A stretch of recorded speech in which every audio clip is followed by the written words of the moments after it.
महिन्यामध्ये शेतकऱ्यांच्या आत्महत्येमध्ये 2.5% वाढ झालेली आहे आणि याला सरकारचं धोरण जबाबदार आहे। सोयाबीनला भाव का नाही तर अदानीनं मोठ्या प्रमाणामध्ये जे पामतेल आयात केलेलं आहे त्याच्यावरचा आयात कर केंद्र सरकारनं कमी केल्यामुळं सोयाबीनचे भाव धडाधड कोसळले आहेत। आपला देश कापूस निर्यात करणारा देश, परंतु सरकारनं कापूस आयात केला त्यामुळं कापसाला भाव नाही आहे। कांद्याच्या निर्यातीला बंदी घातली। त्याचबरोबर या परिसरामध्ये जेव्हा महापूर आलेला होता त्यावेळी पूरग्रस्तांना या सरकारनं वाऱ्यावर सोडलं। अवकाळी पावसामध्ये जे नुकसान झालं त्या नुकसानीच्या पंचनामेचे फक्त नाटक केलं गेलं, प्रत्यक्षामध्ये शेतकऱ्यांच्यापर्यंत मदत पोचलीच नाही।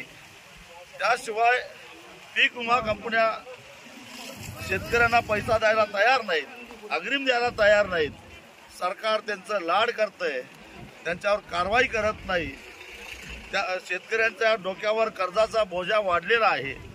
त्याचबरोबर ग्रामीण भागातल्या महिला बचत गटाने जे कर्ज सरकार बँकाकडून घेतलेले आहेत त्याचं लॉकडाऊनच्या काळातलं व्याज माफ करायचं सरकारनं घोषणा केली, परंतु त्याची अंमलबजावणी नाही। शेतमजुरांच्यासाठी फक्त योजना जाहीर करायच्या, कारवाई काहीच करायचं नाही।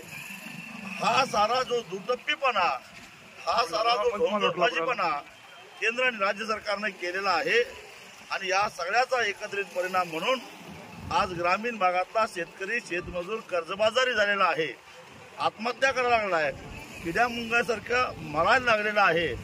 या सगळ्याचं खापर त्या सरकारच्या धोरणावर फोडण्यासाठी आणि हे जे सरकारने कृत्य केलेलं आहे, एक जबाबदार नागरिक म्हणून, एक संवेदनशील नागरिक म्हणून या सरकारच्या कृत्याचा पश्चाताप करण्यासाठी म्हणून प्रशांत डिक्कर यांच्या नेतृत्वाखाली गेले 17 दिवस या ठिकाणी आत्मक्लेश पायी यात्रा चालू आहे आणि या पायी यात्रेचा समारोप आज होतोय।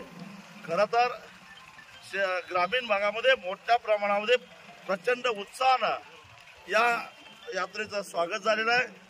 हजारो लोक ताण भूक विसरून उन्हातानाची पर्वा न करता या यात्रेमध्ये चालत निघालेल्या आहेत।